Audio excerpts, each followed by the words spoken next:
Okay, hey guys, Miss Ventina here with our third and last installment of Wayside School. This one is called Wayside School Gets a Little Stranger.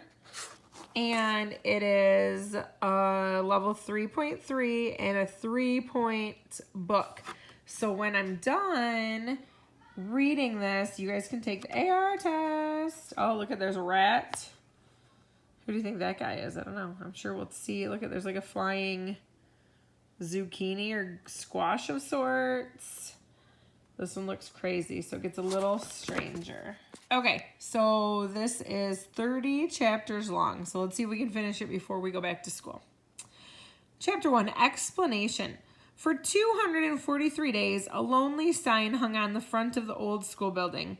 Wayside School closed for repairs. And notice it's upside down. On some days, a child would come, look at the sign, then sadly walk away. Or else a child would come, look at the sign, stand on her head, then sadly walk away. Lewis watched them come and go, but he never said hi to them. He hid when they came. It was his job to repair the school. Lewis used to be the yard teacher at Wayside School. He passed out the balls and played with the kids at recess and lunch. When the school closed, the children were sent to their schools. Horrible schools. No two kids were sent to the same school. Lewis was afraid he'd cry if he talked to them, but he worked hard. For 242 days, he pushed and pulled, shoveled and mopped. He never left the building. At night, he slept on the couch in the teacher's lounge on the 12th floor. Some days it seemed hopeless. The worst part was the smell. He often had to run and stick his head out a window to get a breath of fresh air. But whenever he felt like quitting, he thought about those poor kids stuck in those horrible schools, and he just worked harder. And at last, 243 days later, the school was ready to open. Well, almost ready. There was one little problem. Suddenly, from somewhere inside the building, or maybe just inside his head, Lewis heard a loud moo. He put his hands over his ears and said, "I don't hear it, I don't hear it, I don't hear it," until the mooing stopped. He had scrubbed and polished every inch of Wayside School. There were no cows anywhere. He was sure of it.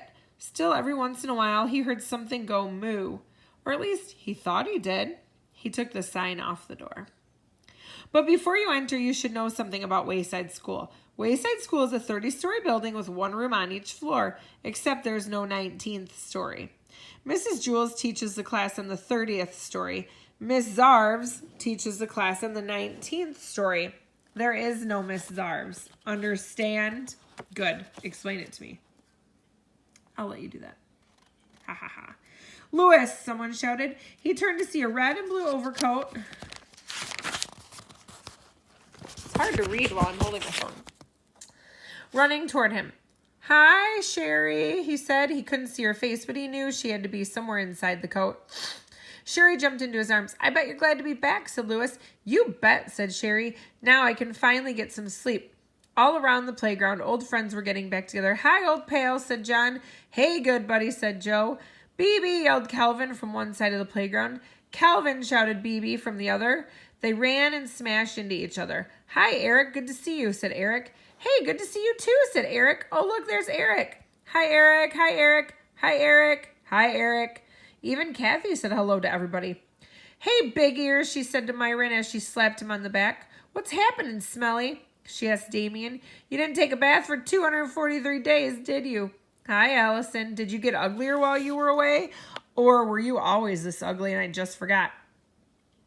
"That's a nice sweater, Kathy," said Allison, who always tried to say something nice. Kathy moved on to Terrence. "I'm sure glad to see you, Terrence," she said. "You are?" asked Terrence. "Yes," said Kathy. "I thought you'd be in jail by now." Todd came running across the playground. "Hi, Todd," shouted Sherry right in Lewis's ear. Todd kept running. "Hey, Todd," called Jason. "Good to see you." "Hi, Todd," called Myron and DJ. But Todd didn't answer. He just kept running until he reached the school building. Then he kissed Wayside School. Out of all the schools Todd had been sent to, the very worst one. It was awful. The first thing he had to do every morning was, "Wait a second, I don't have to tell you. You already know. Todd was sent to your school."